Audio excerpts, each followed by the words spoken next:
찬양 감사합니다. 자, 할렐루야. 네, 옆에 계신 분들과 한번 반갑게 인사하겠습니다. 반갑습니다. 잘 오셨습니다. 네, 다시 한번 인사하겠습니다. 예수님만이 해결입니다. 이렇게 인사하겠습니다. 네, 앞뒤 좌우로 다 한번 인사하시고 가운데 줄만 저에게 인사하시는데 나머지 옆줄 두 줄은 회개하시기 바랍니다.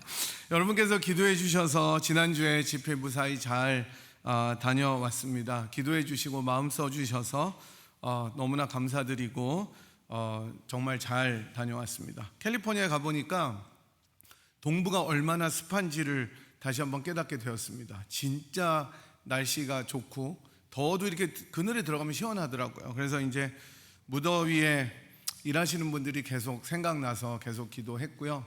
공항에 딱 내려서 필라에 들어오니까 지저분한 것이, 습한 것이 집에 왔구나 이 생각이 들면서 되게 반가웠습니다. 날씨가 꺾일 만도 한데 하필이면 농장 가는 오늘이 일주일 중에 제일 덥다고 합니다. 참 날씨가 잘 도와주는데 오늘이 7월 벌써 마지막 주고요. 우리 주목사님께서 기도하셨듯이 건강하게 7월을 보내셨으면 좋겠습니다. 지난주에는 주재원 목사님께서 룻기로 말씀을 잘 전해주셔서 저도 듣고 은혜를 받았습니다. 룻의 고백과 결단이라는 제목으로 여러분들 다 말씀 잘 들으셨죠? 네네. 헤세드에 대해서도 설교해 주시고 또 다른 결단 그리고 고백, 우리가 룻처럼 또 그렇게 하나님을 의지하는 삶에 대해서 잘 전해주셨습니다. 이제 오늘은 누가복음 강의 믿음의 여정 37번째 시간입니다. 주의 이름 부를 때라는 제목으로 저희들이 말씀을 보겠고요. 오늘 말씀을 통해서 우리들의 기도는 어떤 기도가 되어야 되고 또 어떤 기도의 내용들이, 기도의 자세가 중요한지에 대해서 함께 나누어 보려고 합니다. 오늘 저희가 살펴본 본문은 사실은 주기도문과 또 다른 비유의 이야기로 구성이 되어 있습니다.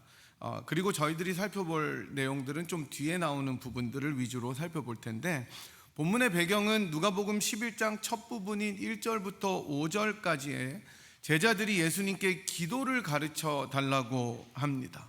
그럴 때 예수님께서 가르쳐 주시는 기도가 우리들이 잘 아는 뭐죠? 주기도문입니다. 그리고 그 다음 장면에 나오는 비유를 중점적으로 살펴보겠습니다. 따라서 오늘 저희들이 읽은 본문의 후반부는 기도의 연장선상, 즉 기도에 대한 가르침이다라는 것에는 다른 의견이 없을 것입니다. 전반부의 주기도문이 기도의 내용, 컨텐츠를 담고 있는 예수님의 가르침이었다면 후반에 나오는 본문은 기도의 자세, 어떤 자세로 기도할 것인가에 대해서 말씀하고 있다. 우리들이 이렇게 볼 수가 있습니다. 그래서 오늘은 그 비유를 중점적으로 살펴보겠다고 말씀드렸습니다. 주님께서 주기도문을 가르쳐 주신 다음에 이제 하나의 비유를 들어서 말씀하시는 것이 5절부터 8절까지의 내용이 되겠습니다. 5절부터 8절의 비유를 보면 달갑지 않은 방문객이 등장하는 것을 볼 수가 있습니다. 한밤중에 방문객이 등장합니다. 여기서 밤중이라는 말은 자정을 가리킵니다. 12시, 미드나잇이죠. 그러니까 굉장히 깊은 밤입니다.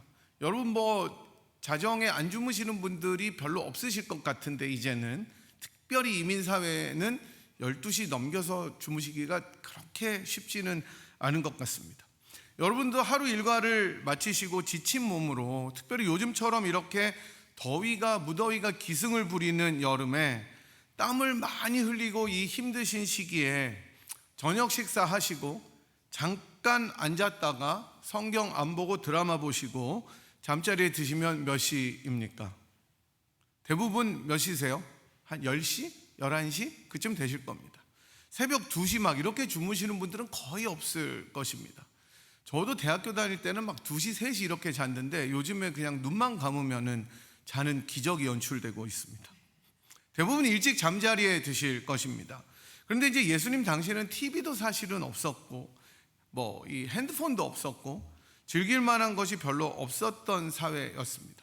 여러분, 제가 어느 그 아티클을 보니까 자기 전에 1시간 전에 이 전화기를 보지 않아야 깊은 잠을 잔다고 하는데, 아마 여러분들 대부분이 전화기를 보다가 잠들고 전화기가 가끔 머리를 때리는 그 부상을 입으시는 분들도 있으실 것입니다. 저도 자다가 탁 떨어뜨리면 저희 집사람이 빨리 자 그런데 제가 항상 변명한대요. 나 안 잤어 그런데요. 얼마나 욕을 먹는지 몰라요. 근데 뭐 핸드폰도 없고 즐길 만한 것이 없었던 사회였기 때문에 특별히 농촌 지역에선 더 일찍 잠자리에 들었어야 됐습니다. 지금도 농촌에서는 일찍 자야 일찍 일어나서 밭일을 하는 것이죠. 근데 이렇게 곤하게 자야 되는 이 미드나잇에 자정에 한 친구가 찾아왔던 것입니다.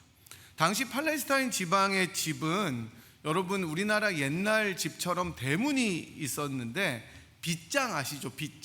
빗장을 걸어 놨었습니다. 우리나라에서도 사극이나 옛날 집에 보면 빗장을 해서 이렇게 열잖아요. 이리 오너라 그러면은 끼익 열고 그 다음에 문을 열지 않습니까? 빗장에는 대부분 쇠가 달려 있었기 때문에 문을 열 때 큰 소리가 났었습니다. 거기다가 이제 그 집 구조를 보면 이게 밤에 찾아올 때 손님을 맞는 게 얼마나 힘든 일인지를 알 수 있는데, 집이 너무 좁았기 때문에 한 매트에서 온 가족이 다 함께 잠을 잤습니다.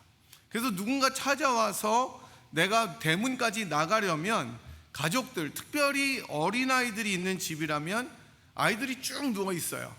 그 아이들을 깨우지 않도록 조심해서 일어나서 나가야 됐습니다. 저도 생각해 보니까 옛날에 한 매트에서 한 방에서 다 같이 잤던 기억이 있었습니다. 우리나라가 뭐 옛날에 방도 많지 않았고 다 같이 잤고, 또 엄마 타는 애들은 굳이 엄마 방에서 자야 됐기 때문에 그렇게 한 매트에서 쭉 잤던 경험들 아마 여러분도 다 있으실 겁니다. 시골집일수록 더 같이 모여서 잤던 기억들도 있습니다. 그런데 이제 그 다 같이 잘 때도 화장실 가려면 어떻게 해야 됩니까? 건너서 가다가 손을 밟기라도 하면은 난리가 나는 거죠. 애 울고 이제, 그죠?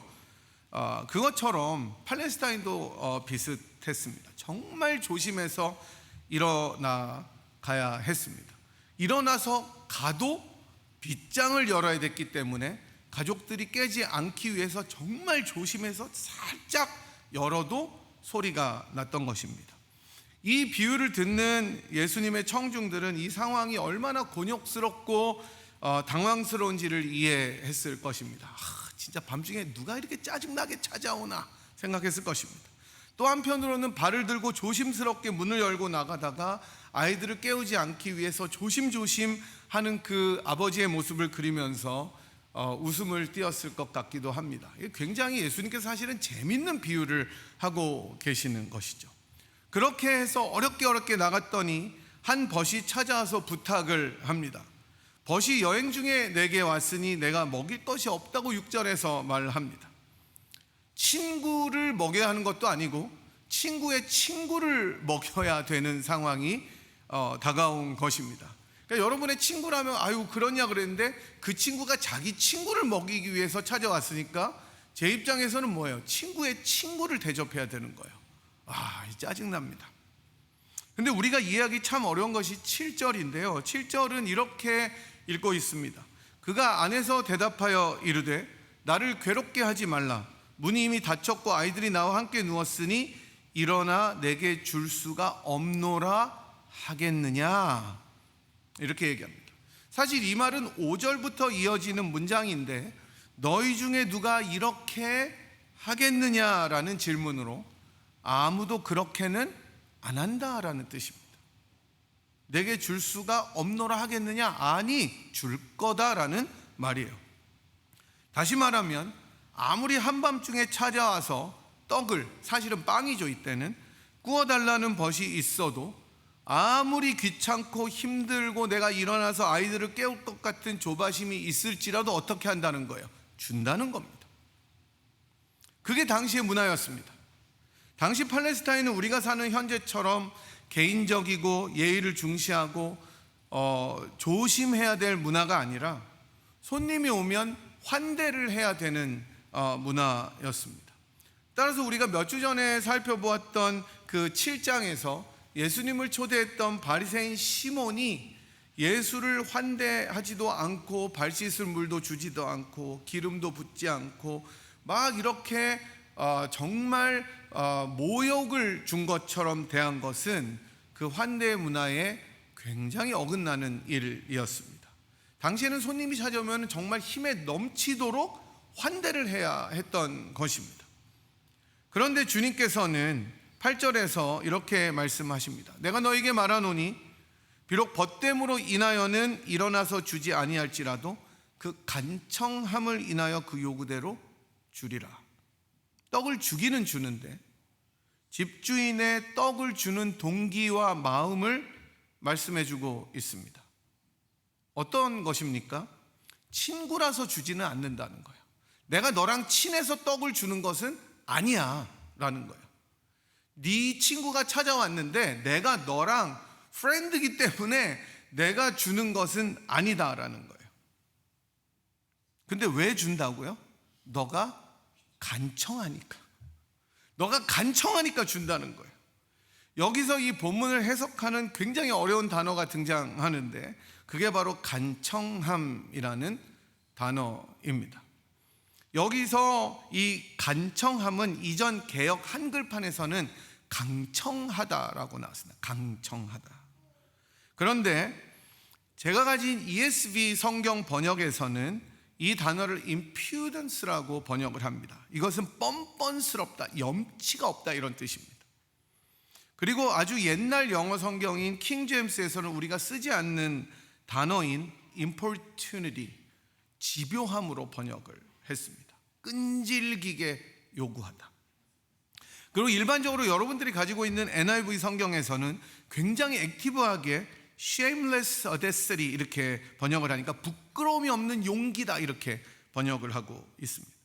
이 단어가 어려운 것은 한 단어에 여러 가지 의미들을 담고 있기 때문인데 말씀드린 것처럼 킹 제임스에 나오는 집요함, 계속해서 끈질기게 요구함이라는 의미가 하나 있고 다른 하나는 ESV나 NIV처럼 뻔뻔하고 부끄러움을 모르는 용기이다 이런 의미를 가지고 있기 때문입니다.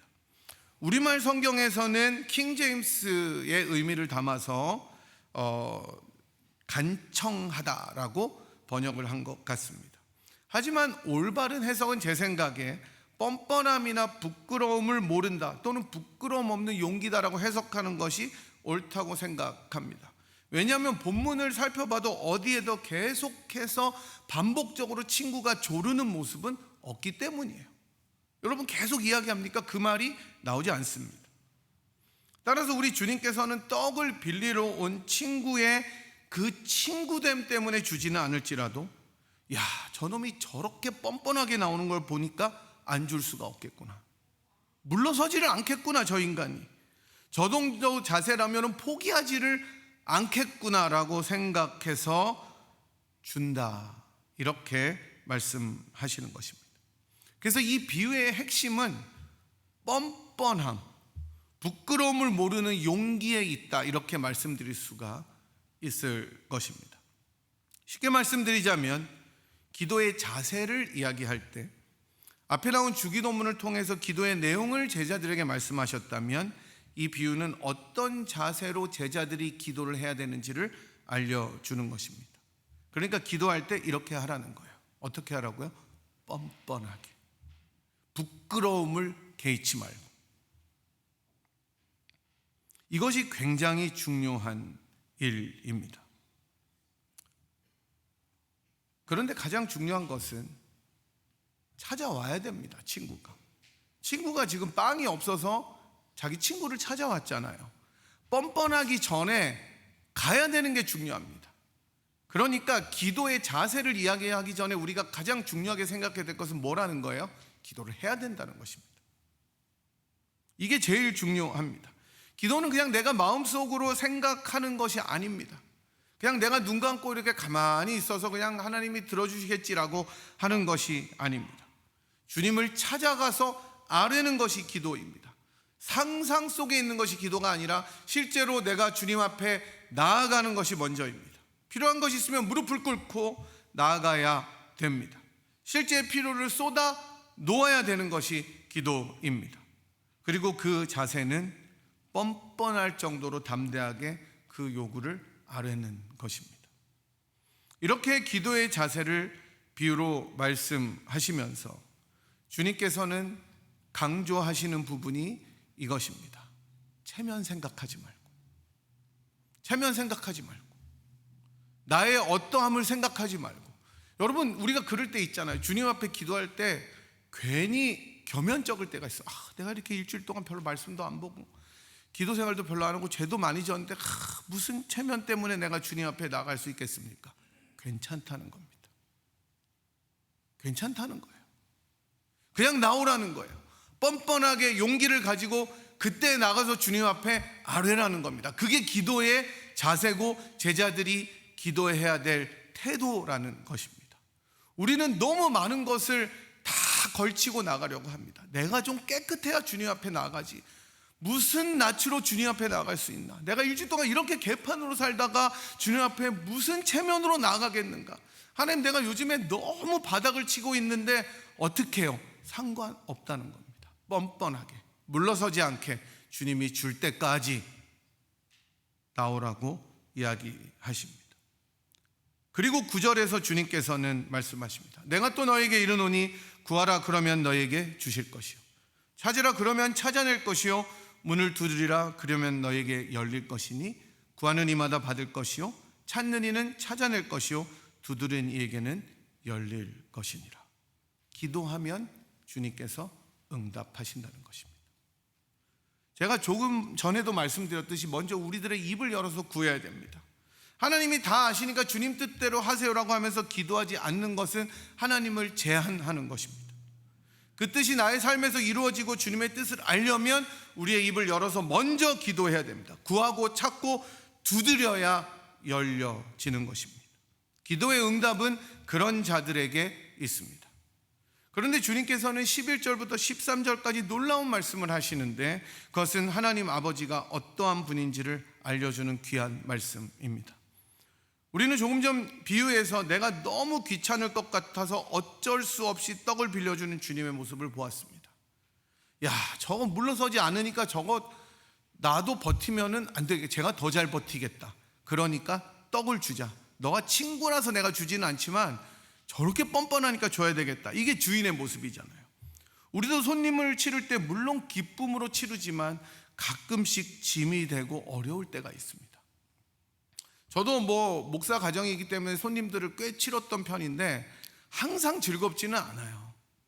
근데 여러분이 오시면 즐거우니까 오해하지 마시고 저희 집을 언제든지 찾아주시기 바랍니다. 근데 비유의 집주인이 힘든 거예요.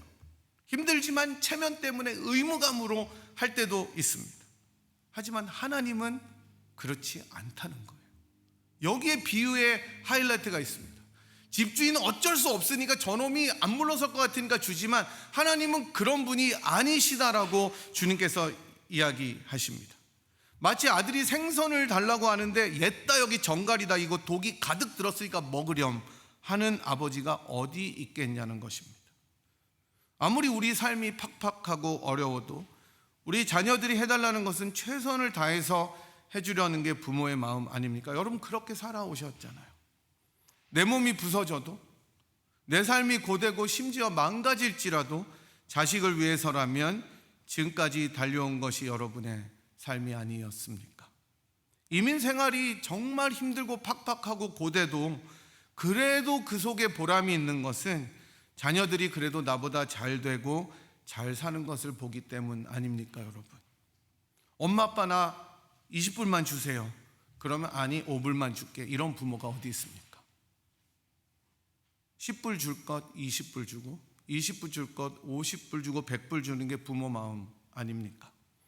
사정이 안 돼서 그렇지 사정만 넉넉하면 아무리 많이 퍼주어도 아깝지 않은 것이 부모의 마음 아닙니까, 여러분? 그래서 주님께서는 말씀하십니다. 너희가 악할지라도 좋은 것을 자식에게 줄 알거든 하물며 너희 하늘 아버지께서 구하는 자에게 성령을 주시지 않겠느냐. 여러분, 이제 저희들이 한 9월이나 10월 되면 제가 이제 그 도시 선교하시는 이태호 목사님을 한번 모셔서 말씀을 들으려고 합니다. 이제 7월 4주 동안 캠프를 계속했습니다. 그 우버스트리트 흑인 동네에서. 처음에 시작을 했을 때 많은 사람들이 반발하고 안 될 것이라고 했는데 그 캠프를 해서 아이들이 변하기 시작한 거예요. 맨날 마약, 그 어려서부터 5학년 때부터 마약을 팔기 시작하고 막 그랬던 아이들이 캠프를 하면서 변하고 이제 대학 졸업생이 나왔다고 합니다. 그런데 이제 초기에 이 10년을 훨씬 넘게 거의 20년 가까이를 하고 계셨는데 초기에 이 캠프를 할 때 그래도 올해는 작년부터인가 이제 건물 안에서 하게 됐어요. 원래는 블락을 그 거리에서 했었는데 어느 그 마약상, 아주 유명한 마약상이 캠프를 하고 있는데 큰 쓰레기 봉투에다가 아이스크림을 담아서 왔더래요. 그래가지고 이거 뭐냐 그랬더니 비록 내가 굉장히 dirty money를 가지고 비즈니스를 하지만 네가 그래도 우리 애들을 잘 돌봐주는 게 너무 땡풀해서 내가 아이스크림을 사왔다고 하더래요. 여러분, 악한 사람들도요 자기 자식에게는 좋은 것을 줄 압니다. 자기는 마약상인데 자기 아들과 딸은 그렇게 크지 않기를 원해서 아이스크림을 사다 주는 거예요. 그 캠프가 잘 되라고 도네이션을 하는 거예요. 주님께서 말씀하십니다. 하물며 하늘에 계신 아버지께서 구하는 이에게 좋은 것을 선물로 주지 않으시겠느냐.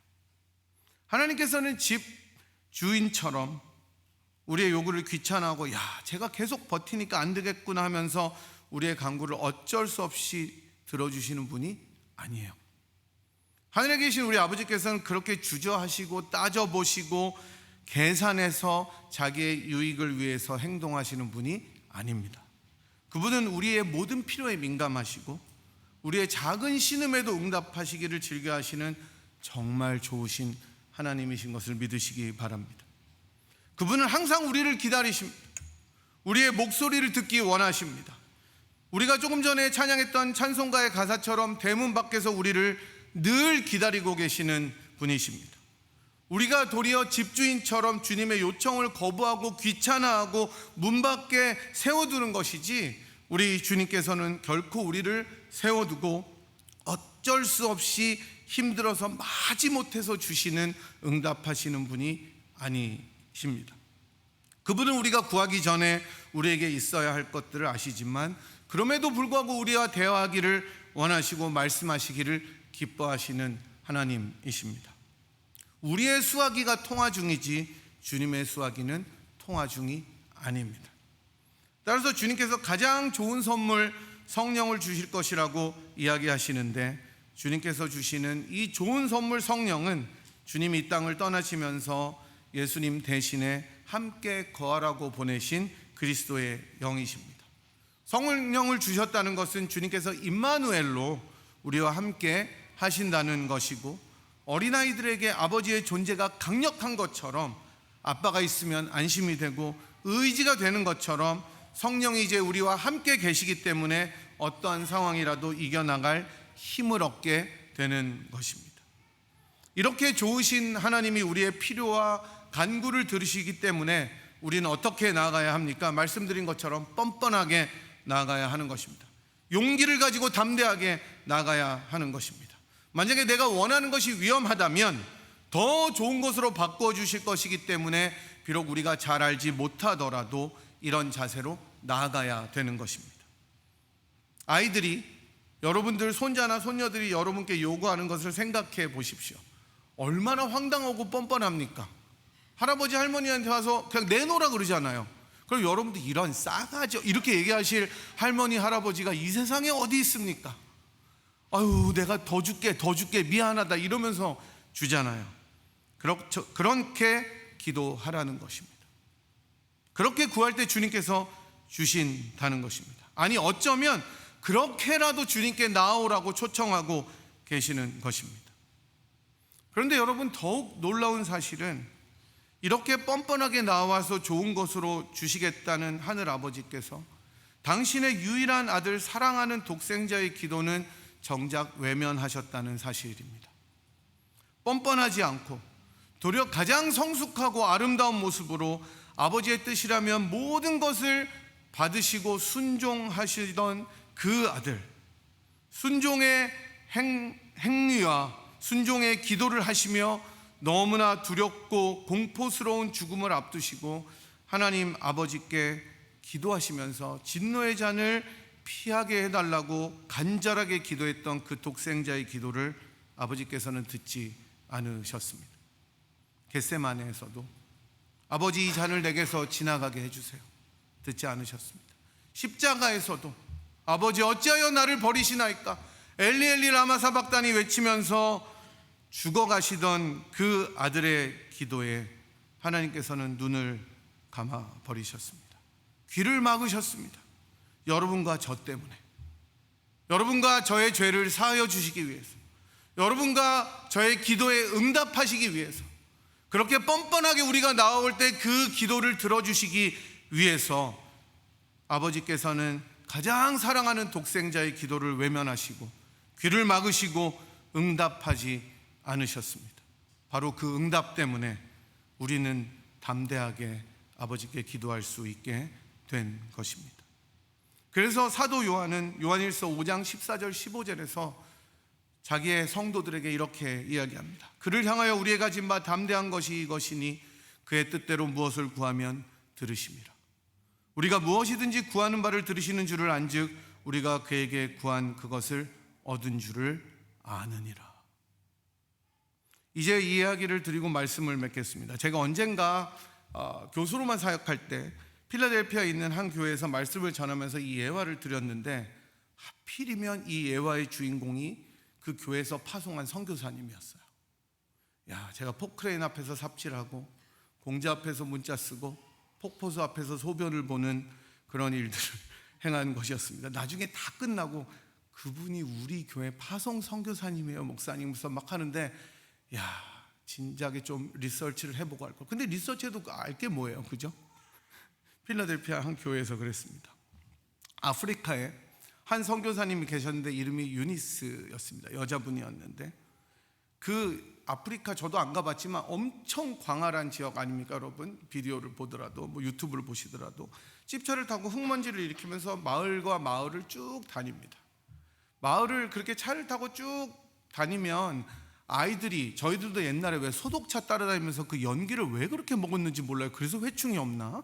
근데 하여튼 여러분 그 애들도 그렇게 막 집차를 따라다니면서 그 선교사님 이름을 막 부르는 거야. 유니스 막 이렇게 부른대요. 그러면 이렇게 막 이렇게 손짓을 해주면서 아이들이 하나하나 눈에 다 밟힌다고 합니다. 쟤는 신발이 필요했었구나. 쟤는 참 필통이 필요했으니까 다음에 저걸 사다 줘야지. 그리고 또 딴 마을로 갑니다. 그러면은 또 흙먼지를 잃고 가면 또 유니스 부릅니다. 쟤는 웃돌이가 필요했었구나. 쟤는 연필이 필요했었구나. 또 다른 마을로 들어가면 또 다른 아이들의 필요가 유니스 선교사님을 맞이합니다. 저는 이 이야기를 들으면서 우리들의 기도도 똑같다고 생각합니다. 때로는 우리가 삶에 지쳐서 어려움에 눌려서 또는 고통에 눌려서 입을 열지도 못할 정도의 상황에 처할 때가 있습니다. 기도가 나오지 않아요. 기도하러 나오기는 나오는데 한숨만 나올 때도 있고 어떤 말을 해야 할지 마음의 소원은 있지만 입을 뗄 힘조차 없을 때도 있습니다. 바로 그럴 때 여러분 여러 말을 하지 않아도 됩니다. 아이들처럼 그저 주님의 이름을 불러 보십시오. 주여. 유니스 부른 것처럼 주님, 주님. 그러면 주님께서 우리의 필요한 바를 이미 알고 계십니다. 우리에게 가장 필요한 것이 무엇인지, 우리의 모든 것을 지으신 그 주님께서 아십니다. 그래서 바울은 고백합니다. 이와 같이 성령도 우리의 연약함을 도우시나니 우리는 마땅히 기도할 바를 알지 못하나 오직 성령이 말할 수 없는 탄식으로 우리를 위하여 친히 간구하시느니라. 그래서 때로는 우리가 기도의 자리로 나오기만 하면, 그래서 주님의 이름을 부르기만 하면, 여러분이 말하지 않아도, 여러분이 모든 것을 다 표현 다 못해도 우리의 가진 마음속의 깊은 고민과 아픔을 아시는 주님께서 우리의 필요를 아시고 채워주실 것입니다. 삶이 너무나 고단하고 힘겨워서 주 앞에 이야기하지 못할 것 같은 어려움을 안고 살아가십니까? 주님 앞에 나아오십시오. 주님 앞에 아뢰십시오. 주 앞에 나오셔서 정말 뻔뻔할 정도로 주의 이름을 불러보십시오. 우리 아버지께서 절대로 우리를 멸시하지 않으시고 우리가 아뢰는 것 이상으로 더 좋은 것으로 채워주실 것입니다. 뿐만 아니라 주님께서 그리스도 예수의 평강으로 우리 마음을 지켜주실 것입니다. 그러니 여러분, 먼저 기도하십시오. 입을 열어 무릎을 꿇어 주님 앞에 나아오시고 나의 비밀한 모든 것을 주님 앞에 아뢰 때 더 좋은 것을 우리에게 채우시는 하나님을 경험하십시오. 우리 모두가 그렇게 기도함으로 주님께 응답받는 기도, 살아있는 기도를 드리는 여러분과 제가 되기를 주님의 이름으로 간절히 축복합니다. 말씀 생각하면서 주님 앞에 한번 기도하도록 하겠습니다. 주님, 기도하게 하옵소서. 주님, 무릎 꿇게 하옵소서. 주님 앞에 간절한 마음으로 나아가게 하시고 우리들의 체면, 우리들의 어떠함 다 내려놓고 그저 주님의 이름만 부르게 하여 주시옵소서. 기도의 사람이 되게 하시고 기도의 제자가 되게 하시고 기도하는 인생이 되게 하여 주셔서 하나님과 대화하고 그 속에서 즐거워하는 인생이 되게 주님 인도하여 주시옵소서. 때론 우리들이 정말로 힘이 겨워서 정말로 어려움이 우리들을 찾아서 기도할 그 힘이 없을 때에도 그저 주님의 이름만 부르게 하여 주옵소서. 찾아오시는 주님을 만나게 하여 주시옵소서. 우리 간절한 마음으로 그런 기도의 사람이 되게 해달라고 주님 한번 크게 부르고 통성으로 한번 주님 앞에 기도하도록 하겠습니다. 하나님 아버지, 저희들이 기도하는 사람이 되기를 원합니다. 이 핑계 저 핑계로 주님 앞에 나오지 못했던 하나님, 저희들의 죄악을 용서하여 주시옵시고 하나님, 저희들이 기도하는 기도를 쉬는 죄를 범치 않도록 주님 저희들의 인생을 붙잡아 주시기를 기도합니다. 우리들이 입을 열어 주님 앞에 기도할 때 주여 하늘문을 활짝 여시고 응답하시는 좋으신 아버지가 있다는 것을 믿으며 기도할 수 있도록 인도하여 주시옵소서. 주님, 우리가 주의 이름을 부르기만 하여도 주께서 달려 나오셔서 하늘을 활짝 여시고 좋은 것으로 주실 준비가 되신 그 아버지 하나님을 기억하며 신뢰하며 기도에 무릎 저희들의 인생이 되게 도와주시옵시고 저희들이 날마다 기도의 탑을 쌓아 하나님 아버지를 영화롭게 하는 인생이 되도록 인도하여 주시옵시며 하나님, 저희들이 때로는 지쳐서 힘들고 주님의 그 보좌 앞으로 나아가지 못할 그때에도 그저 주님의 이름을 부르며 주여 주여 나아갈 때 주님께서 인자한 귀로 우리들의 작은 심에도 응답하시는 좋으신 주님인 것을 믿으며 나아가는 저희들의 인생, 저희들의 가정, 교회가 되도록 주님 은혜를 베풀어 주시옵소서. 지금은 교회의 머리가 되시고 우리의 구원의 반석이 되시는 우리 구주 예수 그리스도의 무한하신 은혜와 그 아들을 십자가에 못 박기까지 그 아들의 기도에 응답하지 않으시고 귀를 막으시고 우리를 살려주신 하나님 아버지의 극진하신 말할 수 없는 사랑하심과 성령 하나님의 위로 교통 충만하심이 우리들의 어떠함에도 불구하고 주의 이름을 부르며 주님 앞에 기도의 제단을 쌓기로 결단하고 돌아가는 이 자리에 함께한 주의 백성들 한 분 한 분 머리 위에와 사랑하는 분이엘 제단 위에 지금부터 영원토록 함께 하시기를 간절히 축원하옵나이다. 아멘.